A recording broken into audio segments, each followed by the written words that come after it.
Welcome to the Woman Up podcast, where we inspire women to find their voice and stand out.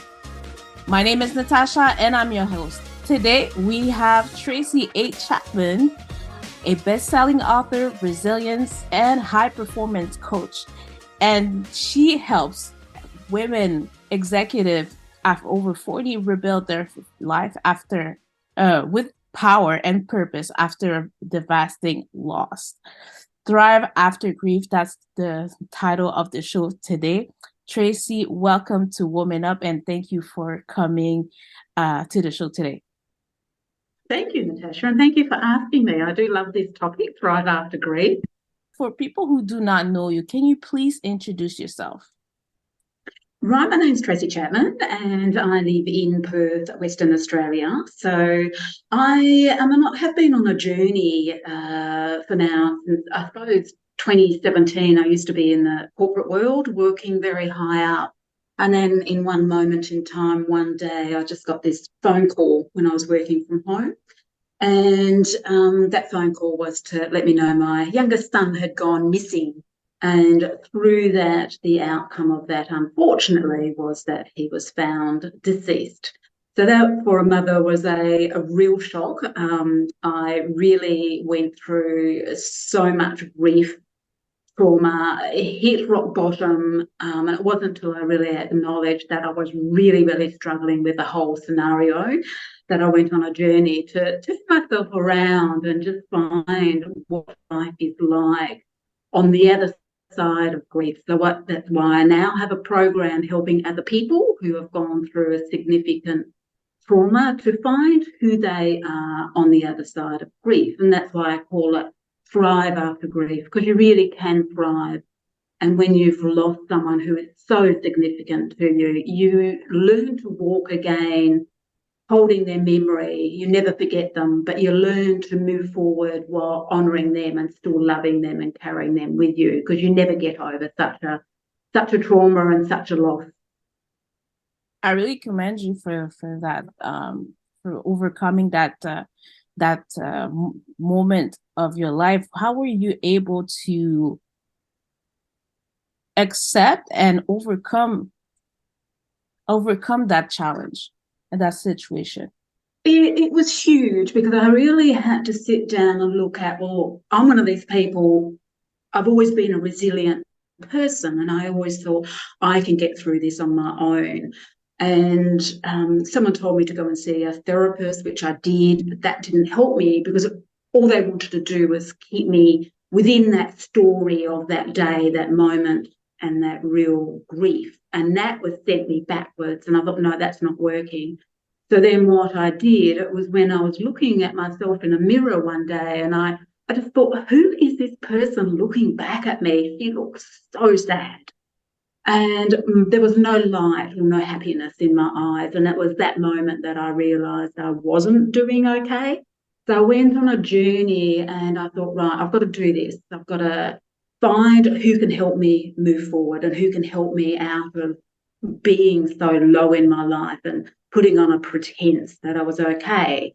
So I studied under some of the biggest gurus like Brendon Burchard. I'm now a certified high performance coach, because I've been working with his very elite coaches, and I've also been trained with him to be a certified high performance coach. And that his program really helped me in so many ways. And then I've worked with Tony Robbins, and I've worked with Jim Fortin and a number of other, Michael Bernard Beckwith. So it's been a real journey, and what I've done is I've put all my bits and pieces of my learnings that have helped me advance forward, and I've put it all into my own program now that I've called Thrive After Grief, helping other people find themselves again, because life is to be lived. We have one life. We may have lost our loved one, but we're still living. So it's to live that life with joy and happiness and make them proud that we're doing that, because that's what they would want for us. Wow. How do you define resilience? Resilience, to me, there's so many ways that you can look at resilience. Resilience is, for me, when we can look at where we're at and own where we're at, and go, well, okay, I need to do something about this. And it's really digging into what our stories are, because our life is all the chapters of stories. And it's allowing ourselves to overcome those stories. And that's where I say having that resilience to face things head on. Know that it's not going to be easy, know that it's going to be painful, but really digging into that and accepting, because that's what I had to do. I had to accept that I could not do anything about the loss of my son because he was gone. Couldn't bring him back. But I'm still on this planet living. So that's where I dug into, well, okay, who is Tracey being, and really digging into my strengths and everything I could do to heal myself to move forward. Because it's only me that can actually do that. You have people around you, but it comes down to you yourself to be able to get yourself forward. You can have the guidance and the help and all the rest of it, but if you're not willing to go into that depth of your pain and acceptance as well and really dig deep to be able to move forward, you don't move forward because you keep going back to that story and staying trapped in it. Mm-hmm. In your coaching practice, what are some common challenges or barriers that women often face in building resilience and also achieving high performance? The challenges they face is a little bit like people staying. Well, the challenge is people face is that they're always living from the have do be, and they're always seeking and trying to have what they really want, and they're always living in those stories of their past, and they keep delving back into what those stories are instead of going, well, okay, these things have happened to me. They were yesterday. What I've got today, you really don't know what that future is going to be. You can plan for your future, but you really don't know what that's going to be. So it's really going, well, okay, I have this moment in time and I have this day. So what is this day going to be? And getting them to go, well, okay, I'm looking within this moment in time and making this my best moment, accepting those stories behind you, learning from them, finding what it is teaching you and carrying that forward, because you can't change that. You can only sit and look at this blank page of this new chapter that you have for today and make this day your best day. So that's where I get the people in my program, well, okay, accepting all what was yesterday, what is today going to be, and really empowering them to live from the being, not from the having. Because when you be something, you love yourself completely and you be that person that you're wanting, that's when everything starts changing. I so can relate with that because I had one coach who taught me about the be do have. Who do you need to be in order to do the stuff for you to get what you need, what you want to have? It's so powerful what you just say. And you also mentioned about the lessons learned. Can you um can you elaborate or add some to the concept of bouncing forward in the context of resilience? Well, bouncing forward is because too many people are living in the yesterday.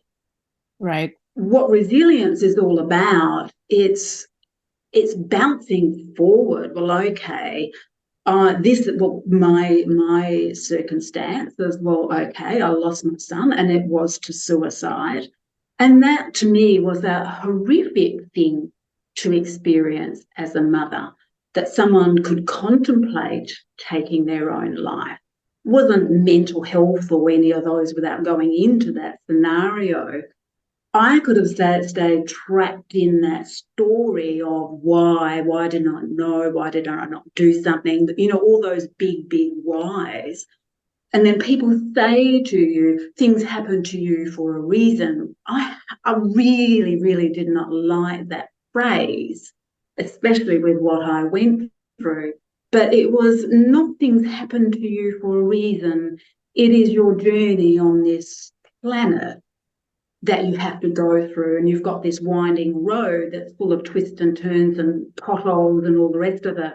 But if you hit a pothole like I did, I struggled to climb out of that pothole. But what I had to keep doing was going, well, okay, how can I make this? What is Tracey learning from this? Really delving right into who I was to be able to bounce forward, because I wanted to be that person that could get out of that pothole and keep moving forward, because I couldn't change anything that actually happened. That was only keeping me so trapped in my grief and my complete and utter heartache.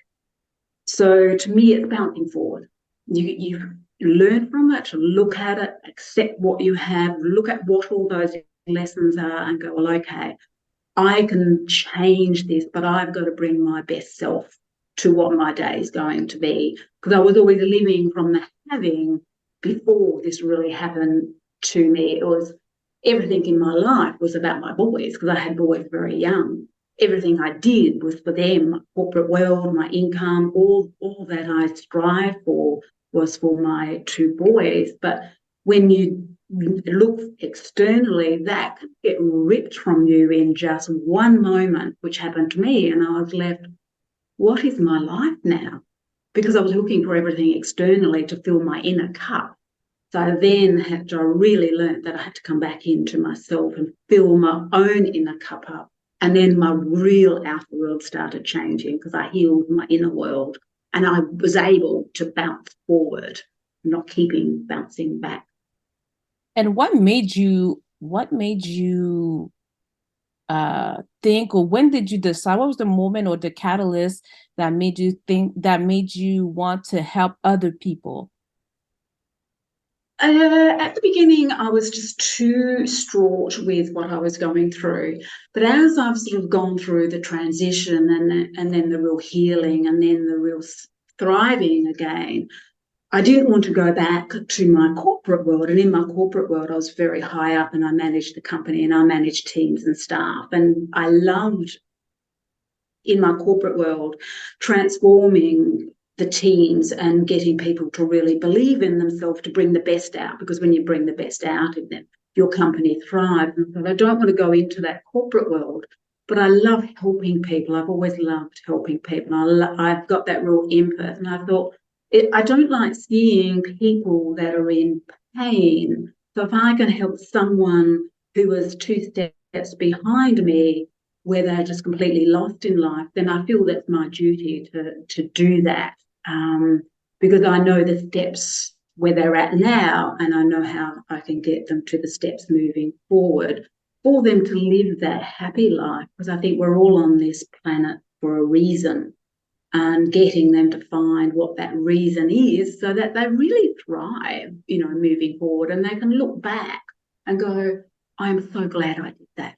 I'm so glad I got myself out of my hole. I'm so glad I transformed myself. Not look back and go, Jesus, I wasted my life. Tell me, what advice do you have for women who are juggling multiple roles and struggling to prioritize self-care? I know that's a huge one. Yeah.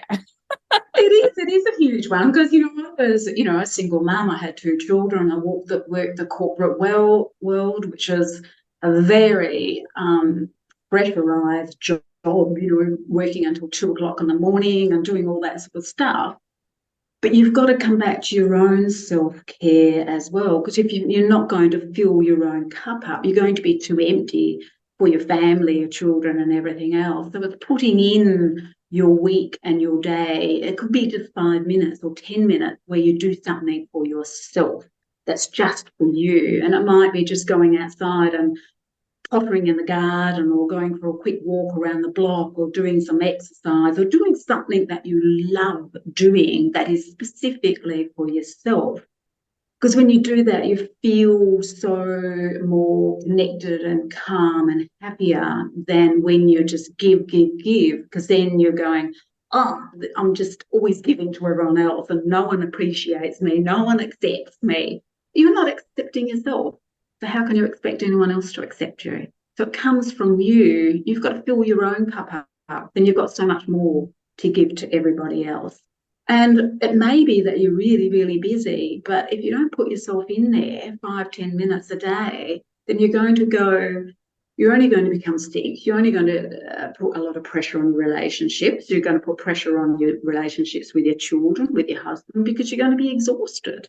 And you're only going to be seeing the negative in what life is. But when you come from a very calm and centered place, then you reflect that to your outer world. Because I always say it's a Wayne Dyer saying, if you squeeze an orange, what are you going to get from it?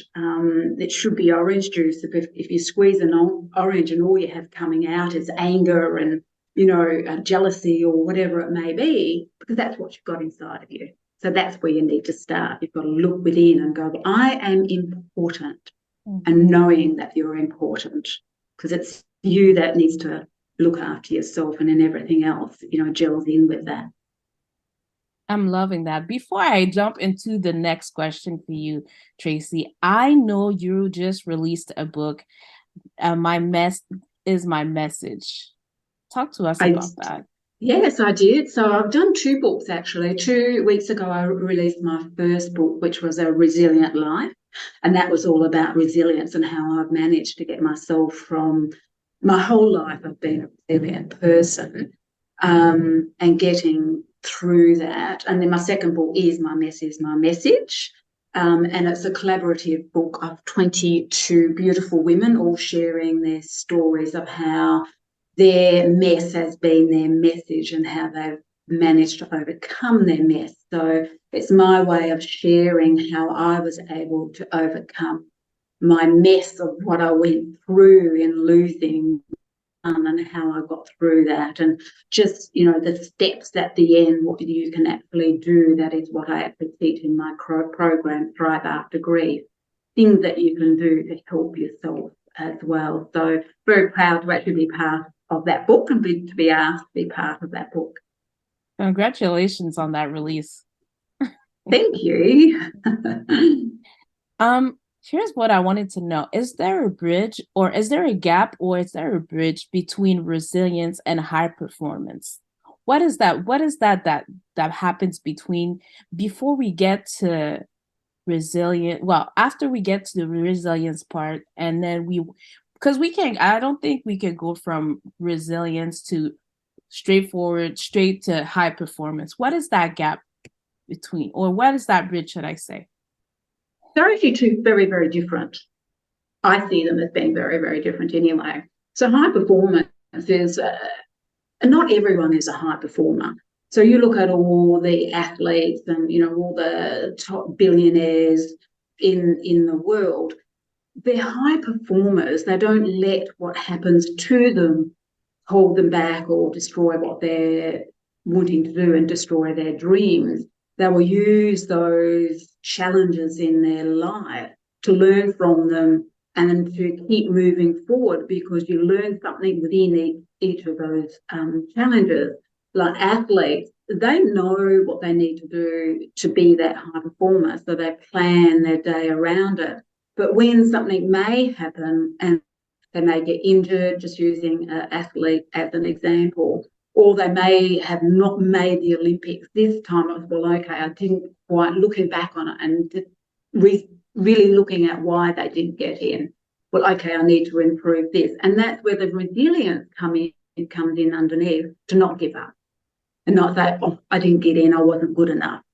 They're a high performer. They'll keep trying, doesn't matter what it is. They'll have moments in time where they go, oh, gosh, is this worth it? Because we all do that. That's natural. But that resilience in underneath and goes, well, no, I can do this. Let's do this. And tomorrow's a new day. And then they tackle it again on the new day. And high performance, that as well. Mm-hmm. So for women looking to enhance their performance, are there any key principles or strategies that you find that are most beneficial?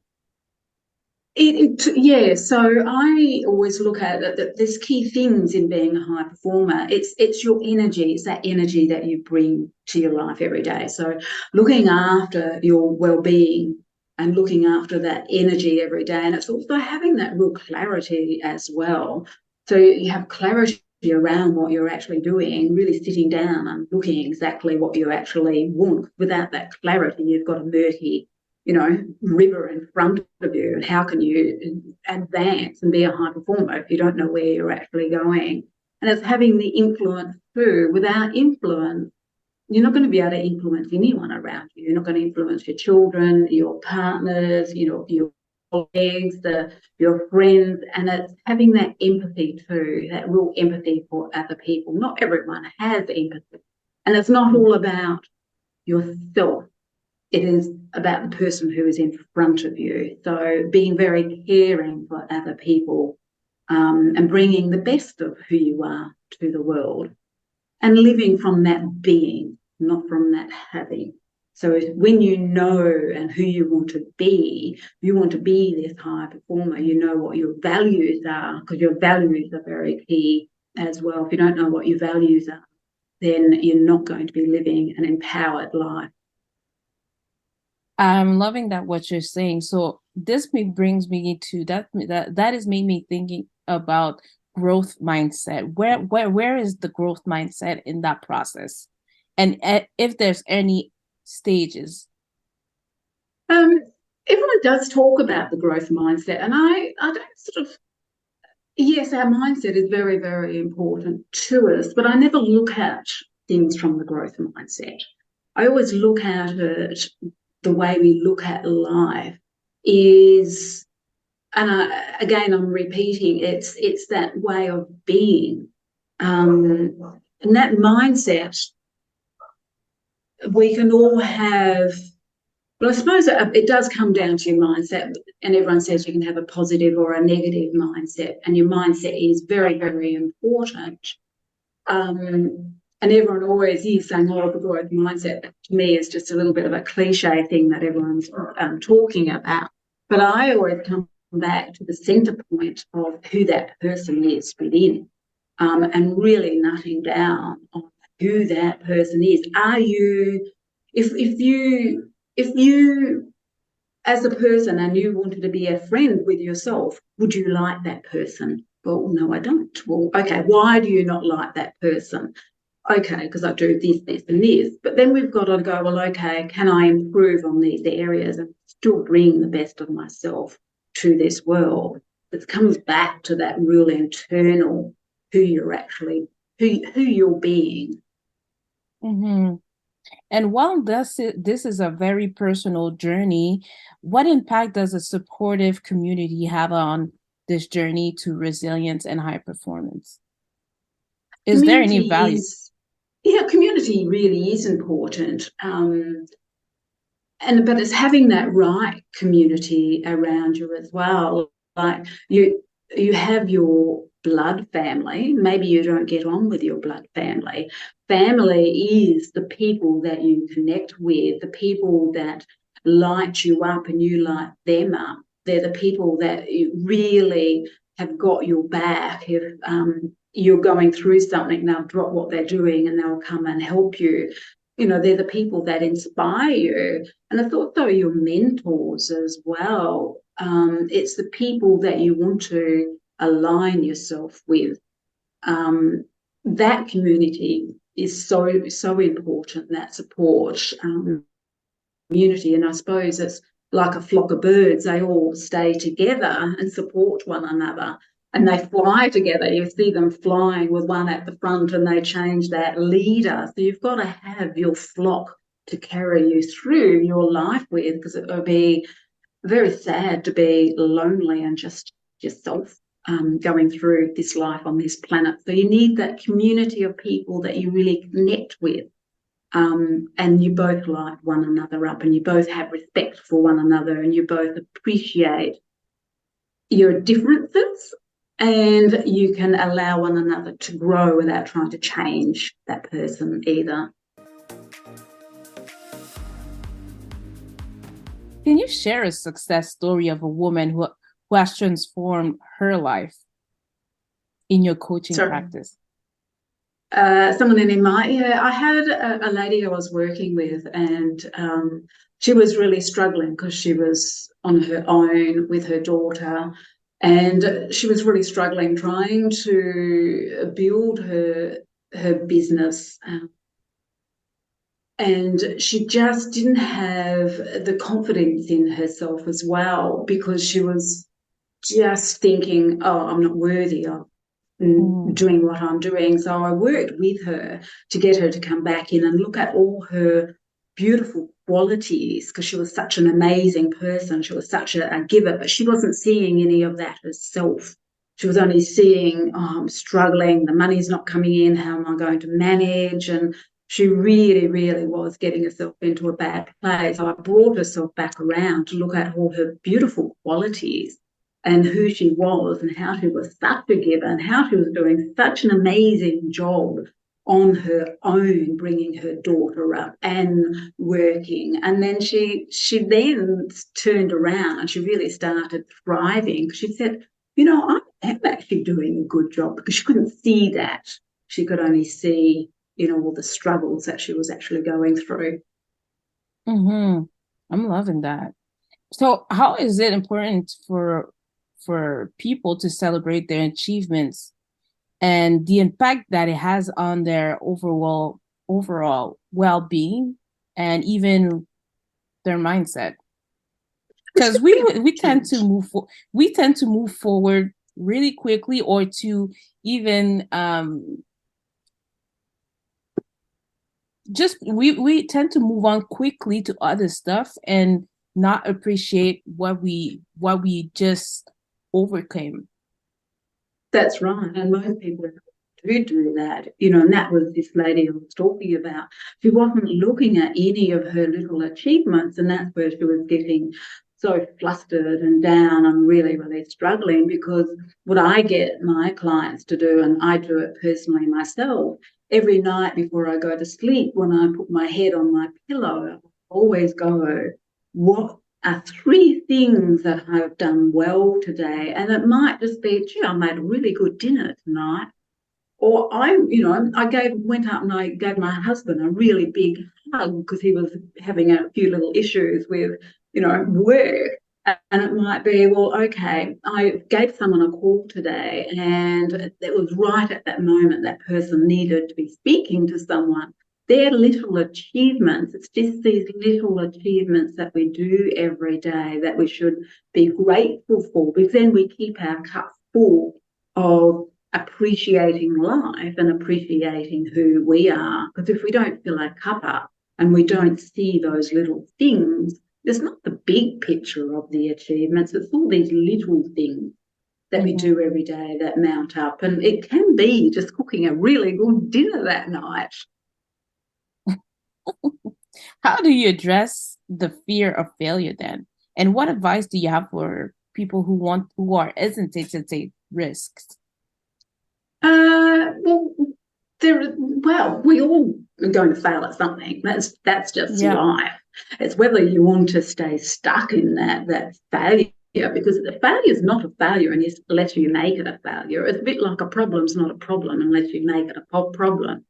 So if you want to make it a failure, well, yes, it's going to be a failure. But if you've done something, say an example being, say something has happened at work and it didn't come off how you wanted it to come off. And I would always say to my team, when I was in the corporate world, okay, this didn't work. Why didn't it work? Because we used to raise capital for different companies, and if something went wrong, we'd have to sit down and go, okay, we need to address this. So get them all in the boardroom and go, well, let's all look at this. This isn't a failure yet. How can we actually change it? What do we need to do? What do we need to do to change it? And then we'd all address it and then go out of the boardroom and come and tackle at it a different direction. Because it's not a failure unless you make it a failure. I so agree with that. What are the common limiting beliefs that may be holding people back from reaching their full potential, and how do you help them overcome them? The common limiting belief, I think, is self-worth. People don't believe in themselves. People Huge just one. don't. It is. They don't have that love for who they are. I mean, would you talk to yourself? Would you talk to a friend the way you talk to yourself? Oh, gee, your hair looks awful today. Oh, gee, you're looking fat today. Oh, I really don't like that on there. Oh, you didn't do that very well. I mean, would you talk to a friend like that? So why are we talking to ourselves like that? So that's where it's having that appreciation, coming back into your own heart and your own soul and having that love and accepting yourself fully with no judgment, because we're all different. We all have our good parts, our bad parts, but it's bringing the best of ourselves to each day, because people just don't have very high self-worth, and then they judge everyone else because they're judging themselves. So how you're treating yourself is how you're treating everybody else around you. So fix yourself on your own self-worth and really learn to love yourself wholly, and then you'll see your outer world really changing. You used to say, oh, she loves herself. Growing up, people say, oh, she thinks she's better. She loves herself. And it's like, oh, she's just really proud of who she actually is. Exactly. Someone who loves themselves really shines. Like you'll see, say, this lady or even a male will walk into a room and they have this persona present because they're so in touch with who they are. And you just look at them and you go, wow. Because they're just so confident and comfortable. Definitely. That's a journey though. It is a Yes. journey. As we are wrapping up, Tracey, you've been sharing a lot of nuggets, and I feel like we could go on for another hour. But I want to end this podcast by asking you, what is your legacy and what do you want to be remembered for? My legacy is really to live my life fully and to help others live their life fully. So for me, it's to thrive in this life and be you, be your unique self, and just love openly. Tracey, it's been amazing having you on the podcast, and I'm hoping we could get you back eventually on the show. Thank you so much for your time. I want to thank my audience for tuning in. And until the next time, Woman Up. Thank you, Natasha. You were listening to the Woman Up podcast. If you enjoyed this episode and you'd like to support the podcast, please hit the follow button, share it on social media so we can send you a shout out. To get information on public speaking coaching with Natasha DG, reach out by email at contact@natashadg.com or by phone 514-558-5777. Thanks again, and I'll see you on next one. Until then, woman up.